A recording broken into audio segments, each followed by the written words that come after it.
안녕하세요. 반갑습니다. 오늘의 하나님의 말씀 묵상하도록 하겠습니다.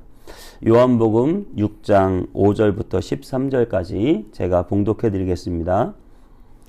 예수께서 눈을 들어 큰 무리가 자기에게로 오는 것을 보시고 빌립에게 이르시되 우리가 어디서 떡을 사서 이 사람들을 먹이겠느냐 하시니, 이렇게 말씀하심은 친히 어떻게 하실지를 아시고 빌립을 시험하고자 하심이라.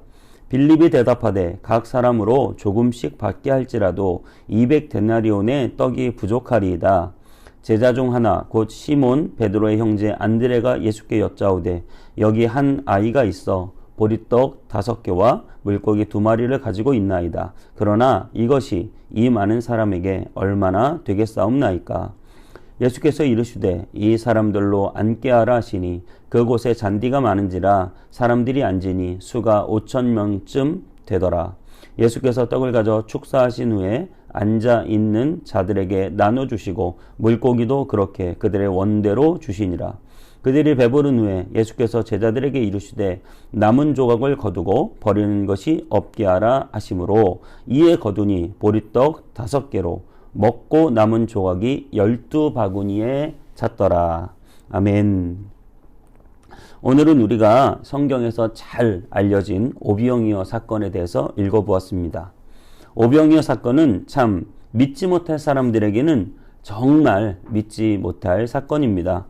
때로는 자유주의 신학자들 중에서 이것을 이성적으로 해석하기 위해서 아마 들에 앉은 그 5,000명, 작년만 5,000명이니까요. 아이들 다 포함해서 약 2만 명으로 예상되는 그 사람들이 각자 자기의 도시락을 꺼내서 먹었을 것이고 그 도시락 중에 남은 것을 모아보니 12광주리를 채웠을 것이다 라고 말하기도 합니다. 이성적으로 과학적으로 설명되지 않기 때문입니다. 하지만 여러분, 예수님께서 이성적인 일, 과학적으로 납득될 만한 일만 하실 수 있는 분이라면 우리가 예수님을 믿을 필요가 있을까요?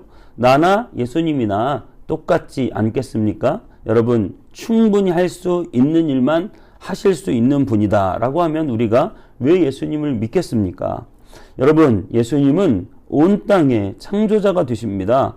예수님은 태초부터 계신 하나님이십니다. 예수님은 무엇이든 못하실 일이 없고 그의 손을 거치지 않고 태어난 것, 존재하는 것이 없습니다. 예수님은 참 하나님이십니다. 물론 예수님은 우리와 성정이 같으시고 배고프시고 때론 졸리시고 슬프셔서 눈물을 흘리시는 그러한 참 사람이십니다. 하지만 예수님은 참 하나님이시고 예수님은 창조주이시며 예수님은 못하실 일이 없으십니다. 저와 여러분이 믿는 예수님은 바로 이런 분입니다. 확실한 믿음으로 살아가시기 바랍니다.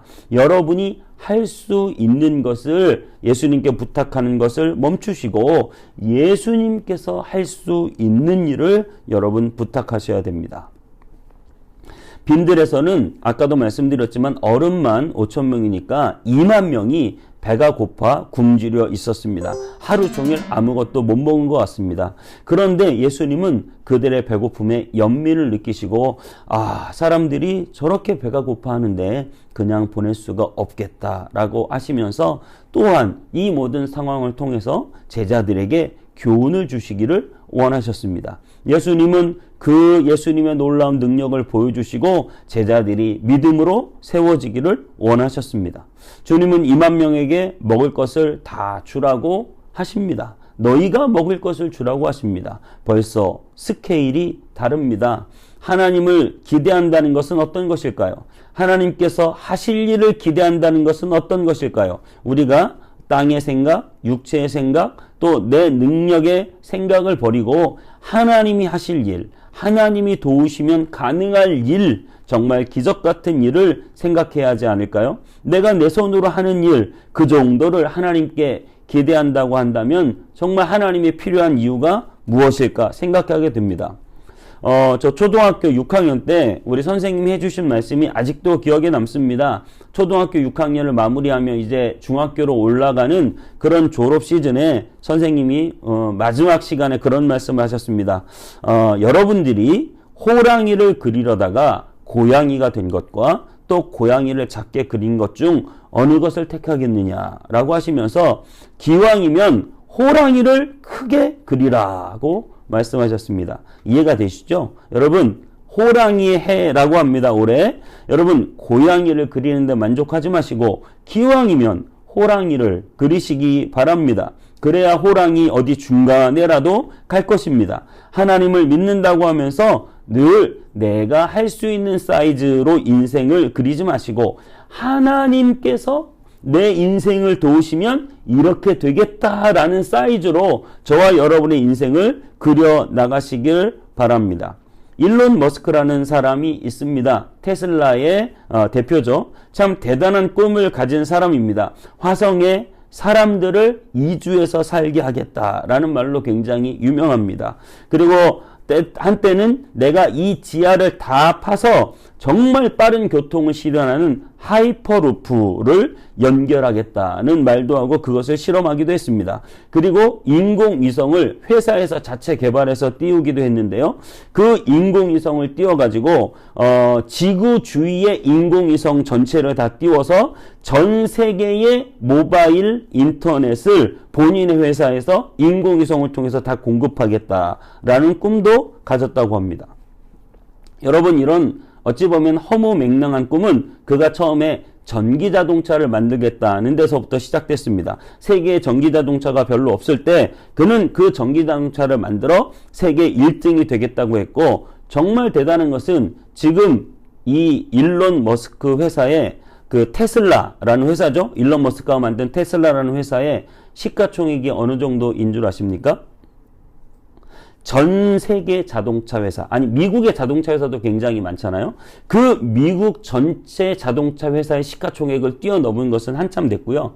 전 세계 우리가 잘 아는 벤츠, BMW, 폭스바겐 뭐 이런 기타 등등의 현대자동차도 마찬가지고 전 세계 모든 회사, 자동차 회사의 시가총액보다 테슬라의 시가총액이 더 높다고 합니다. 그러니까 정말 대단한 거죠. 전 세계 자동차 회사보다 테슬라가 더 높다. 여러분, 그것이 바로 큰 꿈을 가졌기에 그 자리까지 올라갈 수 있었습니다.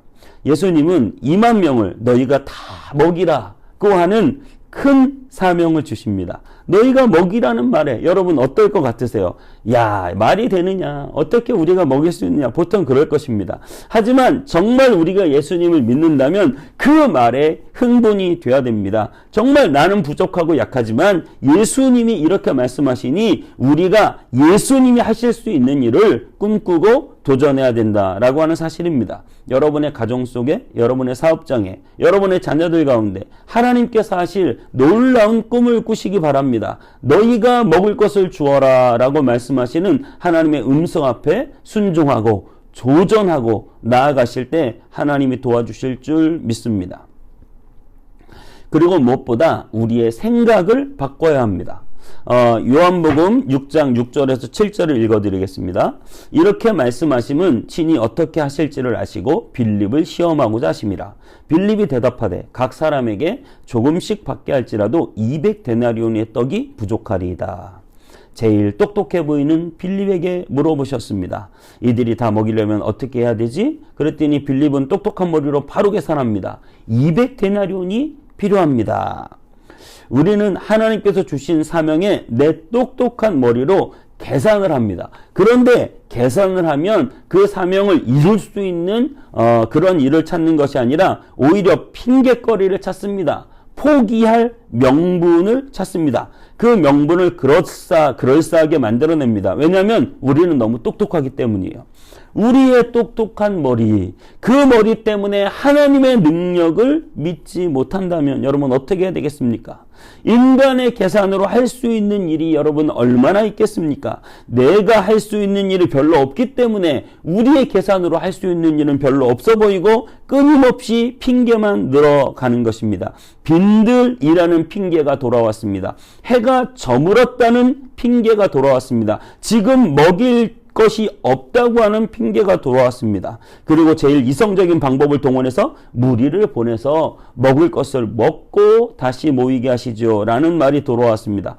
여러분, 맞는 말입니다. 인간적으로 계산하면 맞는 말입니다. 그럴 때 예수님은 충격적인 말을 하십니다. 보낼 것 없다. 너희가 먹을 것을 주어라.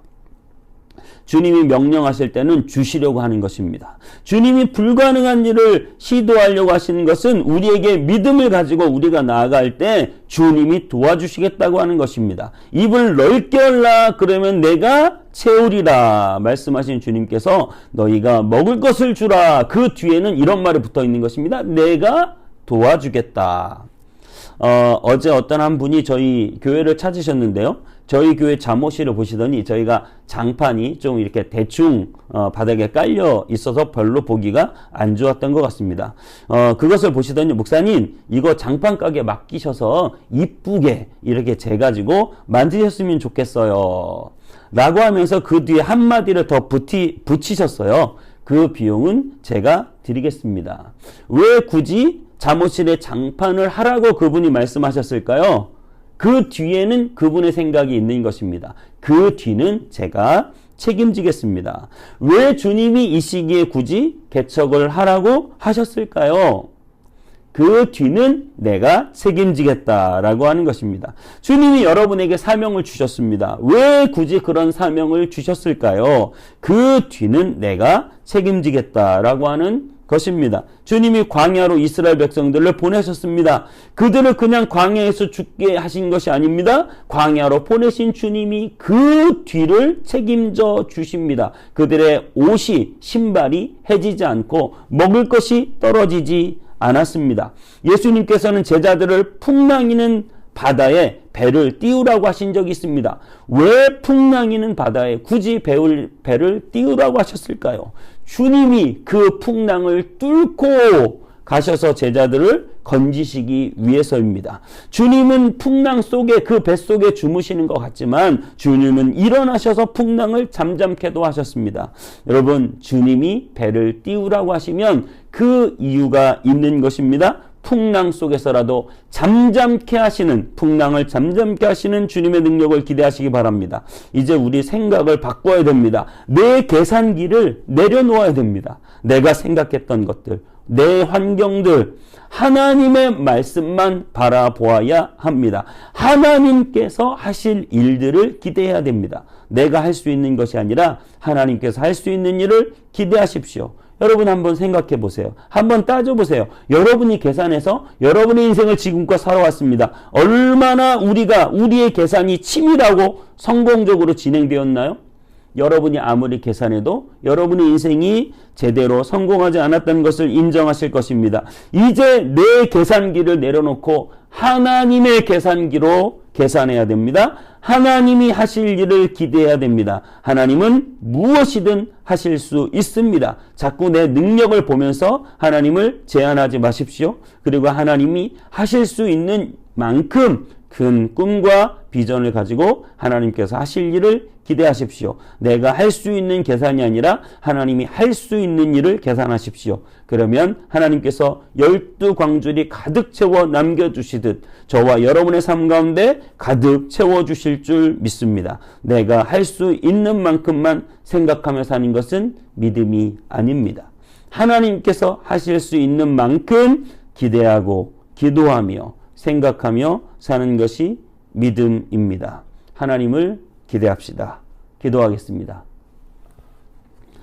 예수님, 우리의 인생을 살아갈 때 늘 우리는 내가 할 수 있는 일, 내가 나에게 가능한 일만 생각하며 그것을 믿음이라고 살아오진 않았는지 이 시간 돌이켜보게 하시고 정말 주님이 우리에게 주신 꿈, 주님이 우리에게 주신 비전, 하나님의 그 능력 안에서 하실 수 있는 일들을 우리가 꿈꾸며 도전하게 하여 주옵소서. 하나님, 큰 꿈과 비전을 갖게 하여 주시고 하나님이 하실 수 있는 일을 그것을 기대하며 나아가는 2022년이 될 수 있도록 우리를 축복해 주옵소서. 믿음을 주옵소서. 하나님의 능력을 기대하게 하여 주옵소서. 내가 할 수 있는 일이 아니라 하나님이 할 수 있는 일을 꿈꾸며 생각하고 또 기도하며 나아가게 하여 주시옵소서. 감사드리고 예수님의 이름으로 기도하옵나이다.